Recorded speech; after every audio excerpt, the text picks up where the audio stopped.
सबसे पहला प्रश्न ये है सबके मन में कि भगवान कौन है।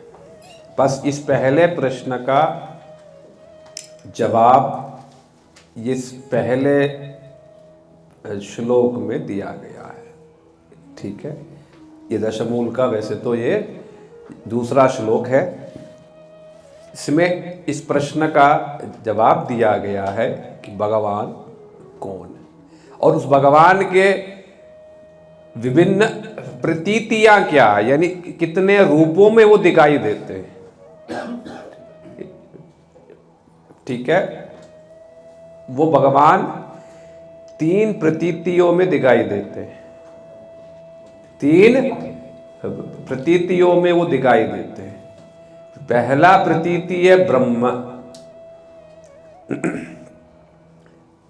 दूसरा प्रतीति है परमात्मा और तीसरा प्रतीति है भगवान। तो ये श्लोक को समझने से पहले सुंदर सा एक दृष्टांत है जो वैष्णव लोग समझाते हैं कि गांव में तो सबसे पहले ट्रेन जो है वो निकाल रहे थे। तो गांव के लोग कभी ट्रेन उन्होंने देखी नहीं। भीड़ के भीड़ बहुत सारे लोग वहां पर पहुंच गए। सुबह से खड़े हैं ट्रेन देखने, किंतु शाम हो गया, ट्रेन अभी तक पहुंचा नहीं। पहली बार क्या ट्रेन है वो भी नहीं पता है। ट्रेन है ट्रेन है ट्रेन है बस, और पूरे दिन शाम तक खड़े, थक गए और सूर्यास्त भी हो गया। अब कुछ दिखाई नहीं दे रहा है। तो उस समय दूर से देखा लाइट, एकदम एक प्रकाशमान लाइट सी दिखाई दे रही है, चकाचौंध लाइट, और इसका कलर कुछ नहीं। तो लोगों ने कहा यही ट्रेन है यही ट्रेन है यही ट्रेन। तो ज्यादातर 90% लोगों ने कहा यही ट्रेन है, ये जो लाइट है यही ट्रेन है। बेकार, इसके लिए थोड़ी ना हम सुबह से खड़े थे। चलो चलो वापस चलो, 10 प्रकार का काम है, लाइट देखने थोड़ी ना हम आए थे। कह के वो सब लोग चले गए। जो 10% लोग जो थे उन्होंने कहा नहीं नहीं हम पूरा दिन खड़े थे, अरे थोड़ा पास में तो देखे क्या चीज है। तो थोड़ी सी धैर्य धारण किया, तपस्या की और थोड़ा। अब वही ट्रेन जो है दूर से अब दूरा वो निकट वो पहुंचा, और वो पहुंचते ही थोड़ी थोड़ी डिब्बा जैसा कुछ धुंधला धुंधला सा चीज अब दिखाई दिया। तो 9% लोगों ने, 100 में से 90 तो चले गए, 9% लोगों ने कहा बस यही है, ये लाइट है, ये डिब्बा, यही ट्रेन है। अरे ये तो ठीक है, क्या बात है, छोड़ो इसको, बैलगाड़ी जैसा ही है, बस बैल नहीं है इसमें। खैर जो भी है। तो 9% के लोग केवल लाइट और थोड़ी डिब्बा देख के चलेगी। केवल 1% के जो लोग हैं बहुत ज्यादा उनमें शांति, धैर्य था। उन्होंने कहा नहीं लास्ट तक देख के जाना। तब उन्होंने देखा, वो प्लेटफॉर्म में पहुंचा, लाइट तो था ही, ये इंजन भी था, डब्बे भी थे, सीट भी थे, सीट में लोग भी बैठे थे, सब कुछ था। तब उन्होंने देखा अरे ये ट्रेन है। तो ये जो 3 प्रतीति यानी जो रियलाइजेशन दिखाई देता है, कोई वस्तु 3 रूपों में दिखाई देता है। विशेष करके श्री भगवत तत्व भी जो है वो 3 रूपों में दिखाई देता है। पहला जो लाइट के रूप में दिखाई देता है, रोशनी के रूप में, उसी को ब्रह्म कहते हैं। ब्रह्मा वो अलग है, ये केवल ब्रह्म, ब्रह्म नहीं है, वो ब्रह्म यानी मिथ्या, ये है ब्रह्म बस। ठीक है, तो ये जो रोशनी जो दिखाई दे रहा है यही है ब्रह्म प्रतीति। और दूसरा जो धुंधला धुंधला सा जो रूप जो दिखाई दिया है वो हो गया परमात्म प्रतीति। तो ये श्लोक, ये भागवत का ये श्लोक है कि वदन्ति तत्तत्त्वविदस्तत्त्वं यद् ज्ञानम यद ज्ञानम अद्वयम ब्रह्मेति परमात्मेति भगवान इति शब्दते। वो परतत्व जो हैं तीन प्रतीतियों में वो कहे जाते हैं, जो कि एक ही स्वरूप में है। ठीक है, वो परतत्व एक ही स्वरूप में है, दो स्वरूप नहीं है उनका, एक ही प्रतीति है, एक ही पूर्ण स्वरूप है उनका। फिर भी उसी जैसा वो ट्रेन को ये तीन रूपों में फिर दिखाई दिया, वो ठीक वैसे ही एक ही भगवत तत्व जो है तीन स्वरूपों में कहे जाते हैं। क्या ब्रह्म इति, कहीं कहीं पर उन्हीं को ही ब्रह्म कह के फिर कहा गया, कहीं कहीं पर उन्हीं को ही परमात्मा कह के फिर कहा गया, और कहीं कहीं पर उन्हीं को ही भगवान कह के कहा गया। है तो क्या एक ही चीज। रोशनी, चकाचौंध वाली रोशनी को ब्रह्म कहते हैं, थोड़ा सा धुंधला सा जो रूप दिखाई देता उसको क्या कहते हैं, परमात्मा सा, और पूरा जो सीट दिखाई दे रहा, लोग दिखाई दे रहा, उसको क्या कहेंगे, भगवत प्रतीति। तो इसलिए पहले ये बेसिक चीज, ये चीज को समझना सबसे पहले। ठीक है, तो जब हम ये चीज को समझ लेंगे, ज्यादातर लोग 90% लोग ज्योति की बात करते हैं, ब्रह्म की बात करते हैं, इससे ज्यादा उनके दिमाग जाता नहीं। वो कहते भगवान का रूप कैसे हो सकता है, भगवान का ये कैसे हो सकता है, उसमें दोष है, उसमें ये सब चीज। बस हम एक निर्विशेष ब्रह्म की, हम जिसका कोई रूप नहीं है, बस ज्योति का हम ध्यान लगाएंगे। ज्यादातर लोग वही ध्यान लगाते हैं, 90% लोग। और 9% लोग जो हैं वो कहते हैं नहीं नहीं, परमात्मा है जो भीतर बैठे हैं, उस परमात्मा का क्या है हम ध्यान लगाएं।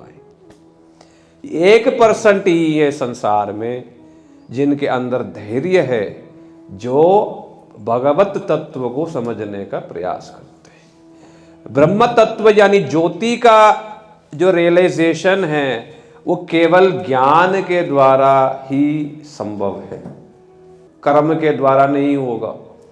और जो परमात्मा की जो प्रतीति है योग के द्वारा, पतंजल योग के द्वारा परमात्मा तत्व की प्रतीति होगी। और श्री भगवत तत्व की प्रतीति ये कैसे होगा, केवल और केवल भक्ति के द्वारा होगा, क्योंकि भक्ति में धैर्य बहुत है, भक्ति में समर्थता है, क्योंकि भक्ति चिन्मय वस्तु है और ये शरीर और मन से नहीं होता, जीवात्मा के स्तर से होता है। तो इसलिए इसमें धैर्य है। तो ये भक्ति से ही जीवात्मा भगवान को और भगवत तत्व को जान सकता है।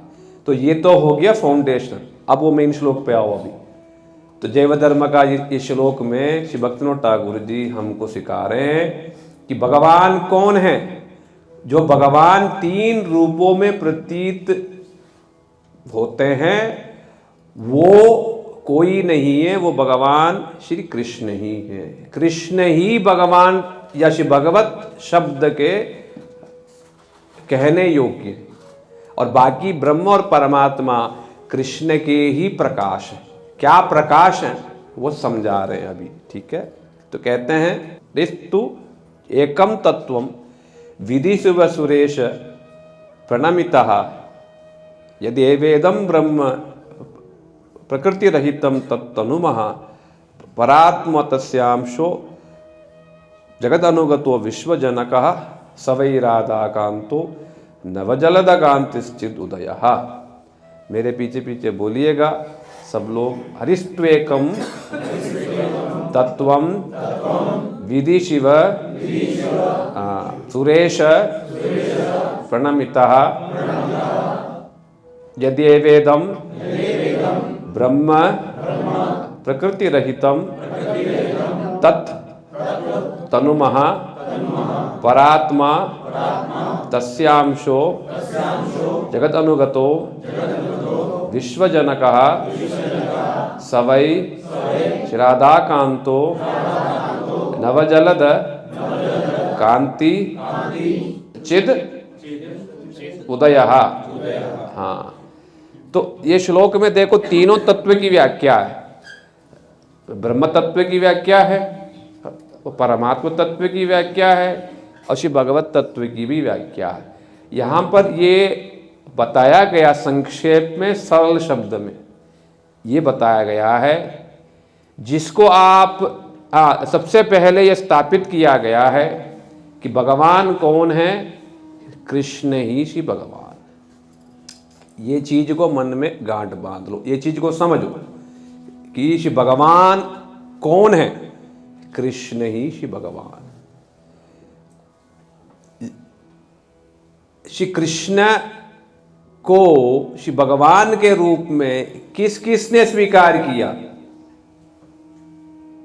श्रीमद् भागवतम में देखा होगा, विधि शिव सुरेश प्रणमिता। श्री ब्रह्मा जी ने चोरी करके ले गए। क्यों चोरी किया? ये देखने के लिए कि छोटा सा बच्चा, ये थोड़ी ना भगवान है, ये भगवान नहीं, किंतु वहां पर श्री कृष्ण ने दिखा दिया।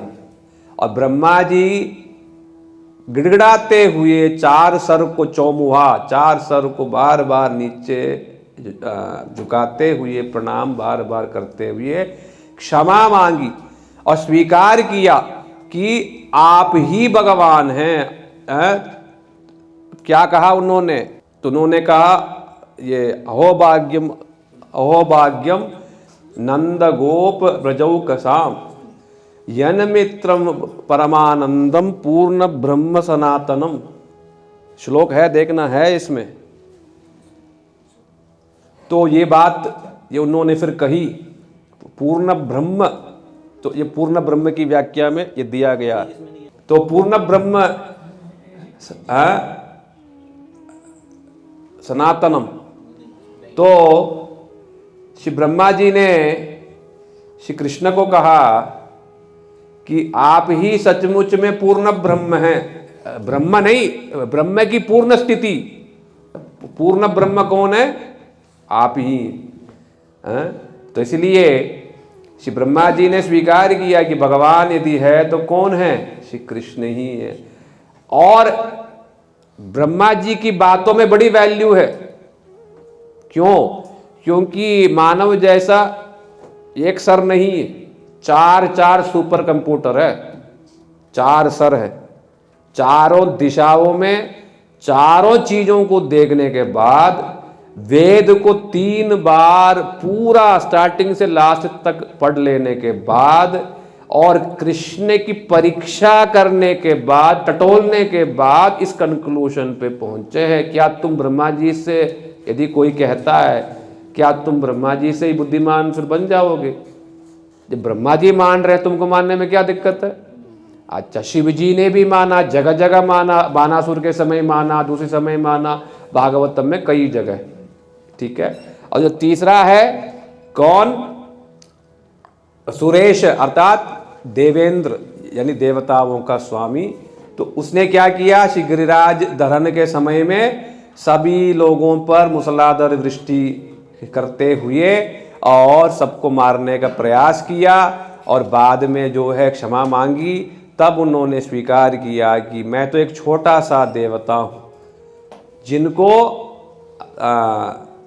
मतलब स्थान देकर के आपने बिठाया है, किंतु वास्तव में सबका मूल कारण आप ही हैं।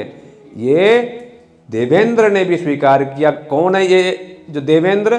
33 करोड़ देवी देवता का एकमात्र स्वामी, यानी शनि, गणेश और कुबेर जितने हैं उन सब का वही मालिक है। अब वो मालिक यदि ये स्टेटमेंट दें, इसका मतलब क्या सारी देवताओं की तरफ से दे रहा है? तो सारी देवता ये मान रहे हैं, ब्रह्मा जी ये मान रहे हैं, शिव जी ये मान रहे हैं, पार्वती, यहाँ शिव जी का मतलब फिर पार्वती भी फिर जुड़ी हुई है। पति कुछ कह रहे हैं तो पत्नी उसके विपरीत थोड़ी ना जाएगी। तो इसलिए शिव जी जब बात कह रहे हैं तो इसका मतलब पार्वती भी कह रही है। तो इसलिए क्या है? विधि शिव सुरेश प्रणमिता, इन तीनों के द्वारा स्वीकृत ये बात है। क्या है? कृष्ण ही भगवान, ठीक है। ये भगवान शब्द की व्याख्या क्या है? भगवान, जैसे कोई बलवान, ये सब चीज आप लिखो और यहां भी लिखो, और कोई भी आपसे पूछेगा ये व्याख्या देने के लिए सक्षम होना पड़ेगा। जैसे संसार में हम कहते बलवान, वीर्यवान, शक्तिवान, बुद्धिमान इत्यादि, यहां पर जो वान शब्द, इसका क्या मतलब है इसका? कि बलवान माने बल से युक्त है कि नहीं? तो ठीक वैसे ही भगवान माने क्या? जिसके अंदर भग है उसको कहेंगे भगवान। ये भग शब्द की व्याख्या क्या है? ये विष्णु पुराण में ये दिया गया है। ठीक है, 6 प्रकार की चीजें ऐश्वर्यस्य, हाँ हाँ, वेरी गुड, बहुत अच्छी बात है। ये 6 लक्षण जिसमें हैं वही भगवान है। ये 6 चीज क्या है? जिसके अंदर सबसे ज्यादा धन है, जिसके अंदर सबसे ज्यादा सौंदर्य है, तो जिसके भीतर जो है सबसे ज्यादा कीर्ति है, यश है, और जो सबसे ज्यादा बलशाली है। ठीक है, तो ये हो गया 4 चीजें। फिर इसके बाद जो सबसे बड़ा ज्ञानी है और जो सबसे ज्यादा जिसके अंदर वैराग्य है। 6 चीज जिनमें परिपूर्ण रूप में है तो वो श्री भगवान कहे जाते हैं। कि हम संसार में यदि ढूंढते हैं कोई सबसे बड़ा सुंदर व्यक्ति है तो सुंदर व्यक्ति तो मिल जाएगा, किंतु बुद्धिमान नहीं होगा। बुद्धिमान को ढूंढोगे तो वो धनवान नहीं होगा, या यदि दोनों गुण है तो वैराग्य नहीं होगा। तो 6 के 6 गुण यदि किसी में परिपूर्ण रूप, यानी समुद्र की भांति है जिसका कोई समापन नहीं है, वैसा यदि हम ढूंढते हैं यदि, तो कौन है? तो ढूंढते ढूंढते ढूंढते ढूंढते ढूंढते जिस समय जब हम वेद के वाक्यों में हम जाते हैं तब हम देखते हैं, और ब्रह्मा शिव आदि वाक्यों से भी हम जानते हैं कि कृष्ण में ही ये 6 के 6 गुण परिपूर्ण मात्रा में है। किंतु अभी समय नहीं है इन सब की व्याख्या हम कर सकें। और वो भगवत तत्व भी फिर कैसे? सवै राधा कांतो नवजलद कांतिश्चिद उदय। वो भगवत तत्व का पूर्ण विकास क्या है? नवघन श्याम मेघ श्याम स्वरूप श्री कृष्ण, और साथ में कौन? उनकी शक्ति से युक्त, राधा जी से युक्त बड़ा सुंदर दिव्य स्वरूप, जो सौंदर्य के मूर्तिमान विग्रह कृष्ण साक्षात मनमत हैं। और जो उनकी वेणुध्वनि है तीनों लोक क्या सारे ब्रह्मांड के चराचर प्राणी मात्र को मोहित कर दे, और जिनकी प्रेम माधुर्य से सारे लोग मुग्ध हो जाएं, और जिनकी लीला कल्लोल वारिदी से सारा जगत मोहित हो जाए। ये कृष्ण का प्रेम माधुर्य, लीला माधुर्य, वेणु माधुर्य और श्री रूप माधुर्य से युक्त श्री कृष्ण का, श्री भगवत तत्व राधा जी से युक्त श्री कृष्ण हैं। यही श्री भगवत्ता का सार है। निर्यास यानी चरम सीमा, टॉप मोस्ट जो स्वरूप है वो यही है। तो इसीलिए यही श्री भगवत्ता का ये बिल्कुल लास्ट पॉइंट। ठीक है, अब वही श्री भगवत्ता ही 2 रूपों में यानी 3 रूपों में जो प्रकाशित है। तो कहते हैं कि जो भगवत्ता का मूल स्वरूप तो श्री भगवान तो है ही, तो बाकी जो 2 है श्री ब्रह्म और श्री परमात्मा, ये कौन है?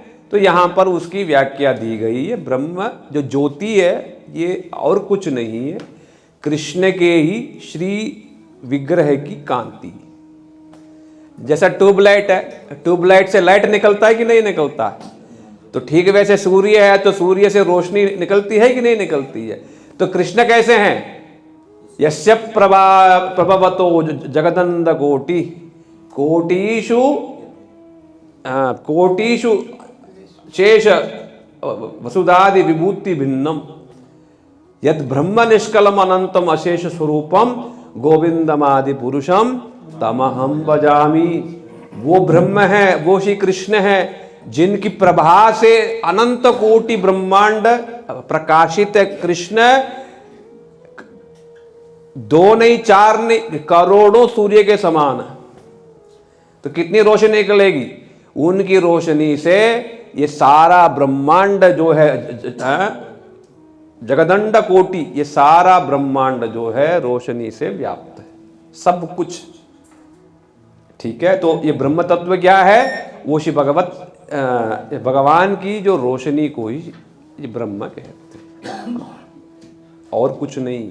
ठीक है, और परमात्मा तत्व क्या है?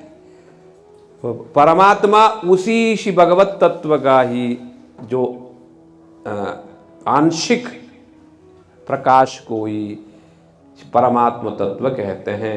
जैसा सूर्य है, सूर्य का जिस प्रकार से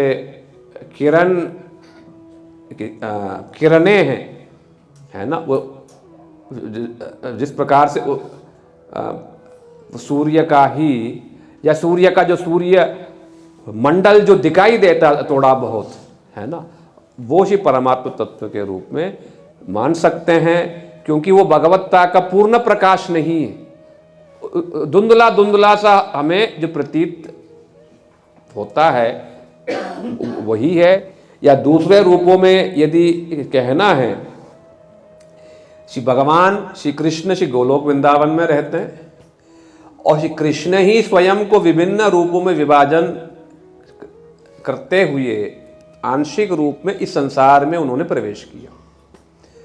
वो स्वरूप को ही परमात्मा कहते हैं, जो केवल इस संसार में ही नहीं, प्रत्येक पशु पक्षी पेड़ पौधा जीवात्मा, यहाँ तक भी ये कण कण में भी वे परमात्मा का रूप लेकर के इसमें उन्होंने प्रवेश किया। या दूसरे शब्दों में कहना है कि परमात्मा के रूप में सब जगह है, सब कुछ है, तब ये संसार चल रहा है। नहीं तो संसार में कोई सी भी चीज कुछ भी नहीं चलता। जो लोग इस तत्व को ध्यान करते हैं, ये परमात्मा तत्व की भी फिर वेदों में जो है बड़े स्पष्ट रूप से फिर कहा गया है, ये क्या कहते हैं, अंगूठे के साइज के बराबर हैं, और ये चतुर्भुज विष्णु के मूर्ति में है, शंख चक्र गदा पद्मधारी हैं, पीतांबरधारी हैं। यही स्वरूप को श्री ध्रुव महाराज जी इन सब लोगों ने ध्यान किया। ठीक है, ये विष्णु स्वरूप को ही, तो ये इनको बोलते हैं परमात्मा। ये कृष्ण के ही आंशिक प्रकाश। तो यहां पर हमें ये समझना है, एक और चीज को मैं थोड़ा टच करना चाहूंगा। लोग भ्रमित होते हैं, श्री भगवान यदि श्री कृष्ण हैं तो बाकी राम नरसिंह आदि क्या हैं? देखो ये परमात्मा स्वरूप श्री विष्णु में, नारायण में, राम में, श्री नरसिंह में और श्री कृष्ण में कोई भेद नहीं है। तत्वतः इनमें से कोई भेद नहीं, सब एक ही श्री भगवत तत्व हैं।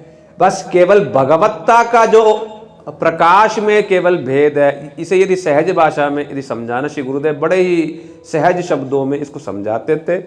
वो ये कहते थे, जैसा चांद है, जो पहला दिन का जो चांद है वो भी चांदी है ना, और जो पूर्णिमा का जो चांद है वो भी चांद है ना। तो दोनों चांदों में भेद है कुछ? है कोई भेद नहीं। और यदि भेद है तो क्या है? केवल प्रकाश में भेद।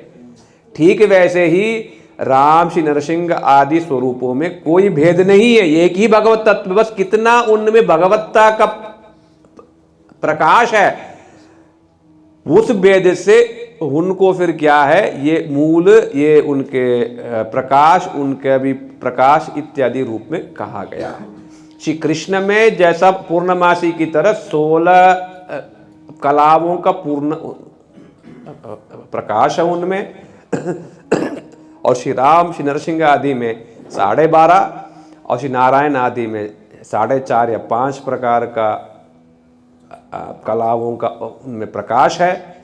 बस इसलिए ये सारे श्री भगवत तत्व जो हैं, इन सब में जो है ये सब तत्वतः ये सब एक ही है, बस केवल भगवत्ता का प्रकाश है ना। जैसे चांद है तो पूर्णिमा के दिन अपना पूर्ण प्रकाश कर देता है, और किंतु जो पहला दिन है उसमें केवल थोड़ा सा होता है।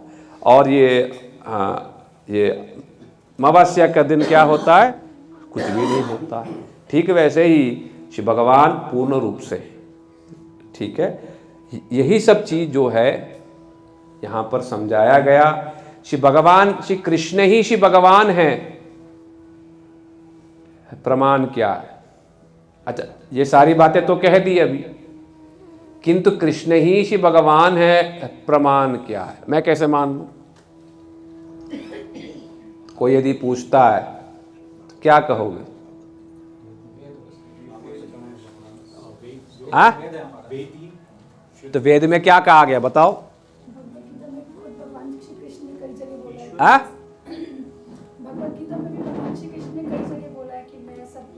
क्या बोला? शब्द क्या है?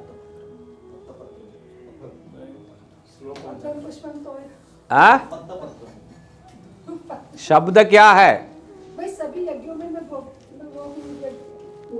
हाँ ना,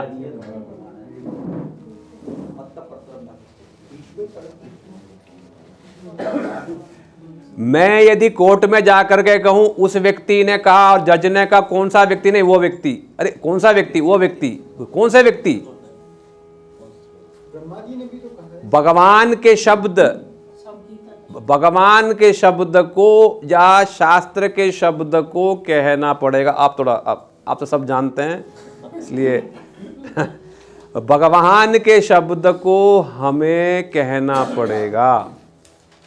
जैसा कृष्ण ही भगवान है, मैं कैसे प्रूव करूं? प्रूव कैसे करूं बताओ? मानो मेरी ही पति ने, पत्नी ने, मेरे ही बेटे ने, बेटी ने मुझसे पूछा, माँ कृष्ण ही भगवान है, कैसे मान लूं? क्या जवाब क्या आपके पास बताओ? कोई जवाब है? बोलो बोलो। शब्द ही प्रमाण है। एक थर्ड पर्सन भी तो उनको प्रूव करे, मतलब ब्रह्मा जी ऐसे व्यक्ति हैं, वो भी तो प्रूव कर रहे हैं कि वो भगवान है। तो उन्होंने ब्रह्म संहिता में वो सबसे पहला श्लोक क्या कहा? कहाँ क्या कहा? Very good. ये शब्द चाहिए। आपने कहा वेद ही प्रमाण है, ठीक है, किंतु क्या है वेद में? क्या है? मेहदी का रामायण में सब जगह है, तो कहाँ है? वो शब्द को बोलना पड़ेगा, उस शब्द की व्याख्या भी हमें करनी होगी। देखो, विशेष करके ये हमारे ये धारा, श्री गौड़ीय धारा, इसमें हमारे जो पूर्वाचार्यों ने, श्री जीव गोस्वामी पाद आदि और श्री रूप गोस्वामी पाद आदि, सबने जिस प्रमाण को प्रमाण के रूप में स्वीकार किया है, वो क्या है? वो भागवतम, जो सारे प्रमाणों का मूल है। श्रीमद् भागवतम में कृष्ण को ही श्री भगवान कहा गया है। वही प्रमाण को ही हमारे श्री गुरुवर्गों ने सबसे मुख्य प्रमाण के रूप में स्वीकार किया है। क्या है वो श्लोक?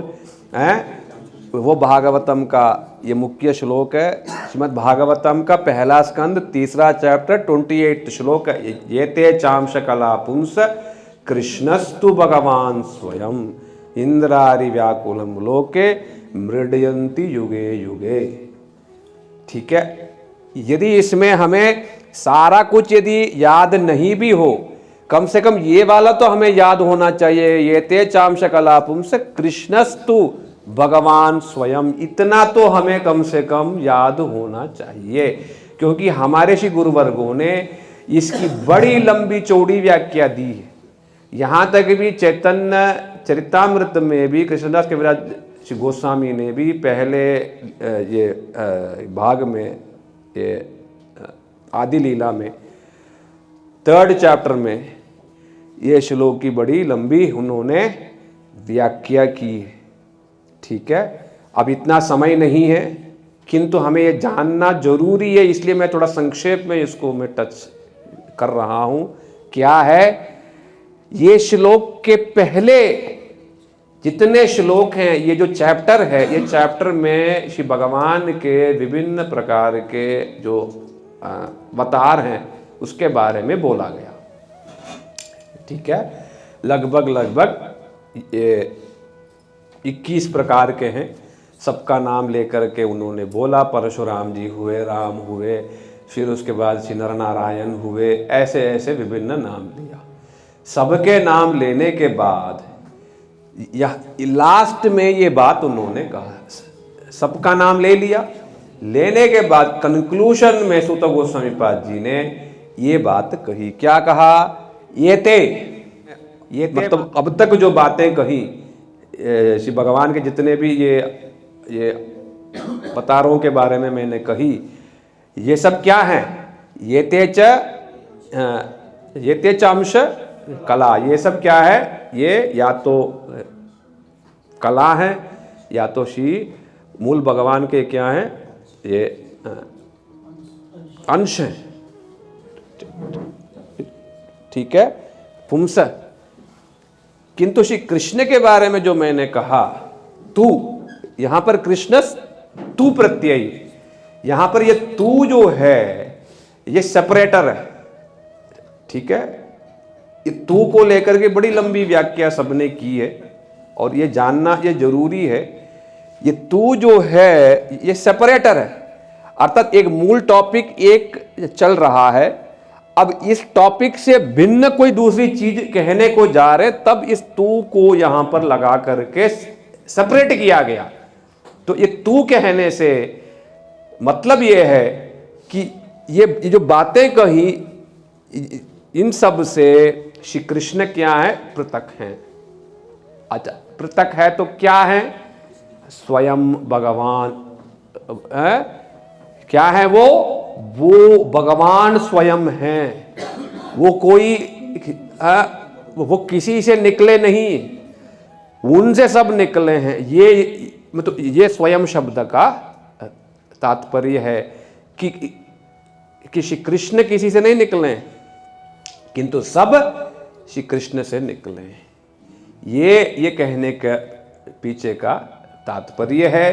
ये ही पूर्वाचार्यों के द्वारा स्वीकृत सबसे मुख्य प्रमाण है श्रीमद् भागवतम में। जो इसकी व्याख्या को जब तक हम नहीं समझेंगे, इस संसार में हम किसी को भी कन्विंस नहीं कर नहीं सकते हैं।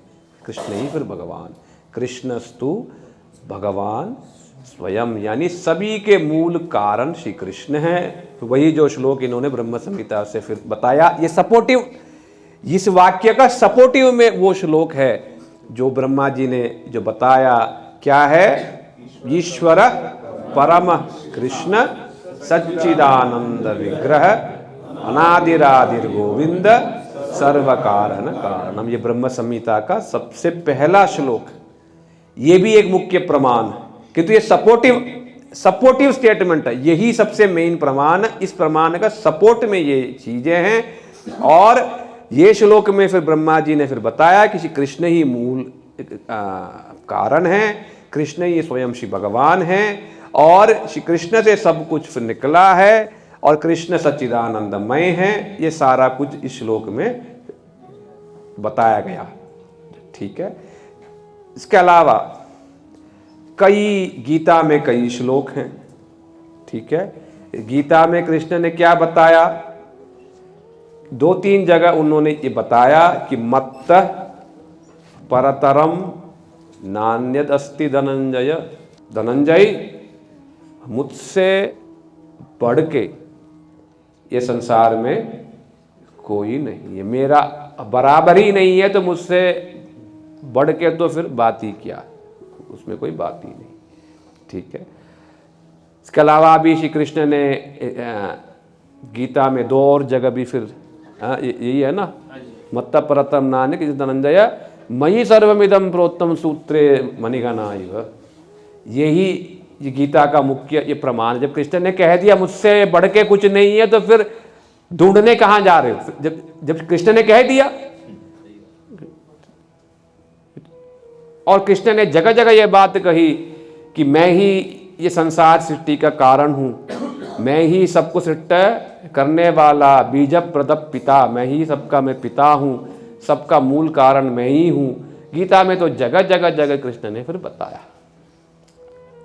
ठीक है, फिर ब्रह्म संहिता में भी है ब्रह्म संहिता का भी श्लोक है, वो श्री रामादि मूर्तिषु कला नियमेन तिष्ठन् नाना भुवनानि करोद किंतु श्री कृष्ण स्वयं,